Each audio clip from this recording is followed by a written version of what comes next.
Hello guys, अगर आपके माता पिता दोनों या एक माता पिता खो दिया है तो आपके किन्हीं दो बच्चों को जिनकी उम्र 18 वर्ष से कम है उनको उत्तर प्रदेश मुख्यमंत्री बाल सेवा योजना के अंतर्गत हर महीने 2500 रुपये प्रदान किए जाएंगे।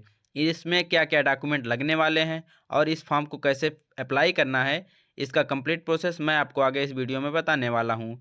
आप हमारे साथ शुरू से अंत तक बने रहिएगा। शुरू करने से पहले अगर आप हमारे चैनल पर नए हों, सब्सक्राइब करें तथा बेल आइकन को प्रेस करके नोटिफिकेशन ऑन कर लें ताकि हमारी हर एक नई वीडियो आपके पास सबसे पहले पहुंचे। तो चलिए शुरू करते हैं। तो सबसे पहले हम बात कर लेते हैं इसमें फ़ायदा क्या रहने वाला है और इसकी पात्रता क्या रहने वाली है और इसकी आवेदन प्रक्रिया, इसका इसका फॉर्म कैसे फिल करना है, सारी चीज़ें हम आप पहले बात कर लेते हैं। जैसा कि यहाँ पर दिख रहा है आपको क्या क्या क्या फ़ायदे हैं, तो यहाँ पर फ़ायदे पे आपको दिखा देता हूँ।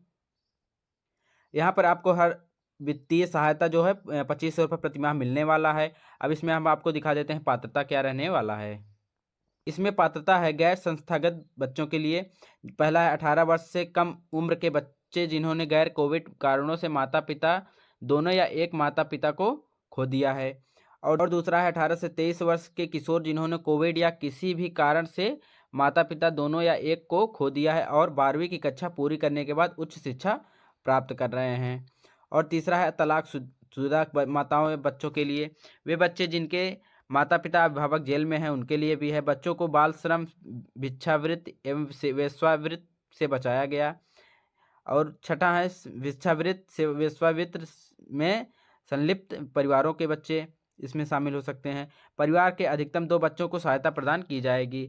सभी श्रेणी के बच्चों के परिवार की वार्षिक आय 3 लाख से कम होनी चाहिए, लेकिन जहां माता और पिता दोनों की मृत्यु हो गई है उन पर आय की सीमा शर्त लागू नहीं होगी।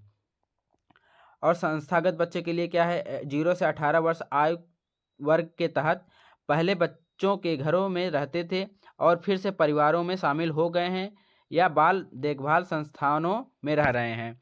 और दूसरा है सहायता पुनः समायोजन के लिए वित्तीय सहायता और परिवार पश्चात देखभाल सेवाएं प्राप्त होती हैं। इस क्राइटेरिया में आते हैं तो या आप पात्र हैं। हम बात कर लेते हैं आवेदन प्रक्रिया इसकी क्या रहने वाली है।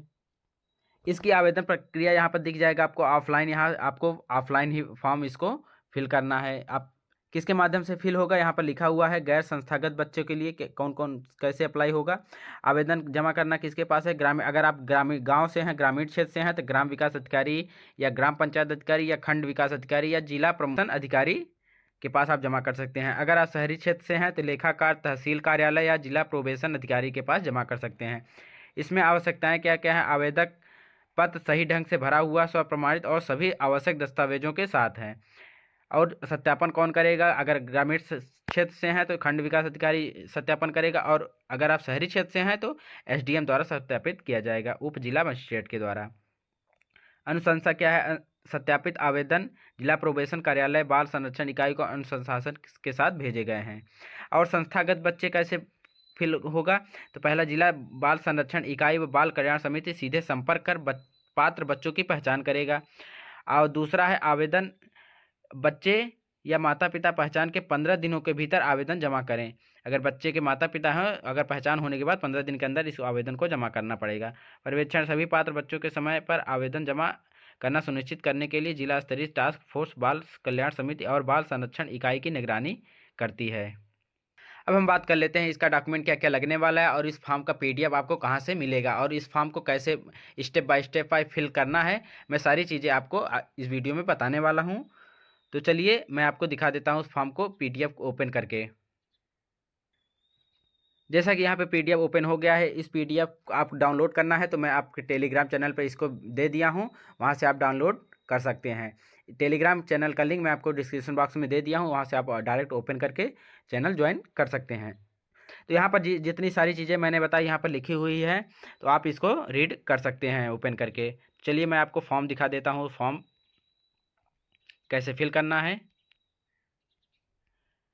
यहाँ पर कुछ इस तरीके का फॉर्म आपको मिलेगा। तो यहाँ पर आवेदक का नाम, यहाँ पर सबसे पहले आपको अपना फ़ोटो, यहाँ पर नवीनतम पासपोर्ट साइज संयुक्त फ़ोटो चस्पा करना है।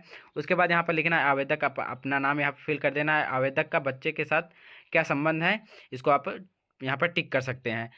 अगर माता है तो माता के सामने टिक करना है, पिता है तो पिता के संरक्षक हैं स्वयं है जिस जो भी है उसके सामने यहाँ पर टिक कर देना है। उसके बाद बच्चे के नाम यहाँ पर हिंदी में लिखना है, उसके बाद बच्चे का नाम अंग्रेजी में लिखना है, आधार कार्ड में जो भी नाम होगा वही आप नाम यहाँ पर फिल करना है। उसके बाद डेट ऑफ बर्थ यहाँ पर फिल कर देना है। उसके बाद जन्म स्थान यहाँ पर फिल कर देना है।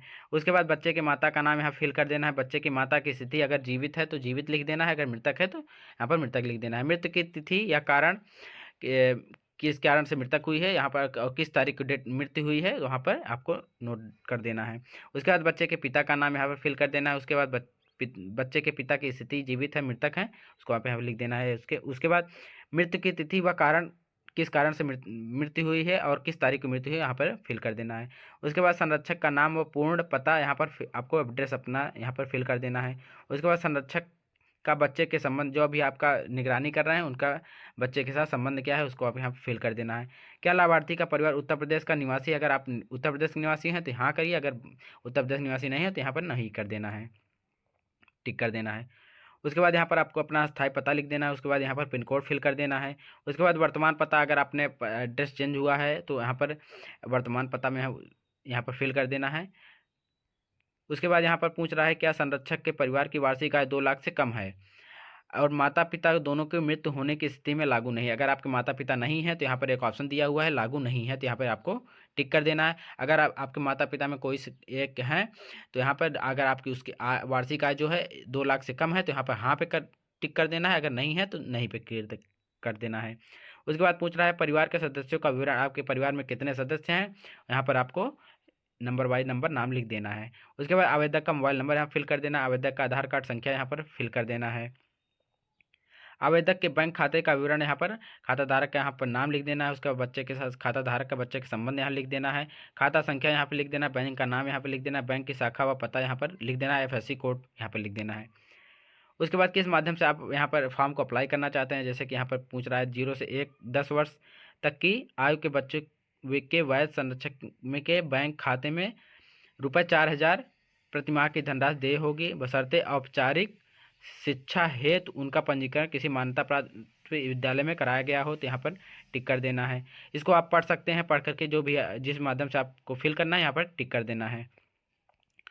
अब उसके बाद हम बात कर लेते हैं यहाँ पर कौन कौन से डॉक्यूमेंट लगने वाले हैं। तो यहाँ पर लिखा हुआ है बैंक पासबुक की छाया प्रति पहला है, उसके बाद फोटो पहचान पत्र, pan card, pension photo, ID card, Aadhaar card, voter ID, driving licence, जो भी आपके पास ID होगी उसको आप यहाँ पर चस्पा मतलब पंच करके लगा देना है।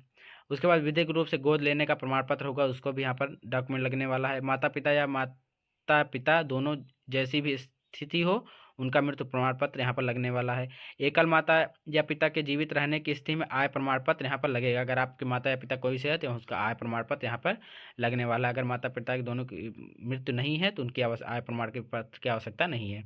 बच्चे का आय प्रमाण पत्र, यहाँ पर आयु प्रमाण पत्र पूछ रहा है, यहाँ पर जब आपके पास आयु प्रमाण पत्र बनवा लेना है। उसके बाद या फिर परिवार रजिस्टर नकल वहाँ पर हो, उनका डेट ऑफ बर्थ वहाँ पर अंकित रहता है तो उसको आपको निकलवा सकते हैं।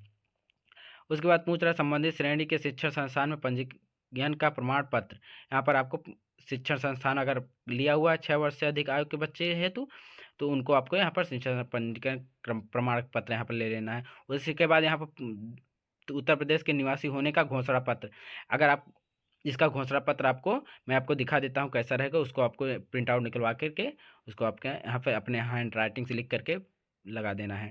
उसके बाद पूछ रहा है निर्धारित प्रारूप का शपथ पत्र, आपको शपथ पत्र यहाँ से अपने हैंड राइटिंग से लिख देना है शपथ पत्र। देन उसके बाद यहाँ पर नीचे आपको अपना पूरा नाम और पता यहाँ पर आपको अपना हस्ताक्षर कर देना है या फिर बाएं हाथ का अंगूठा यहाँ पर लगा देना है।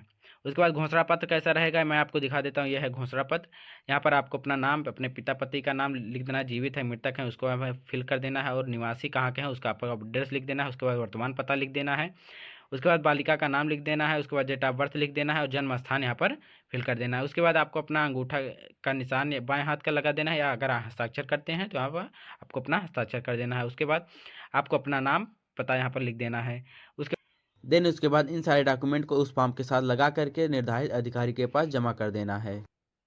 इसी तरह आप भी अपने बाल सेवा योजना के अंतर्गत इसका लाभ प्राप्त कर सकते हैं। उम्मीद है आपको हमारी वीडियो पसंद आई होगी तो लाइक शेयर एंड सब्सक्राइब जरूर कर दें।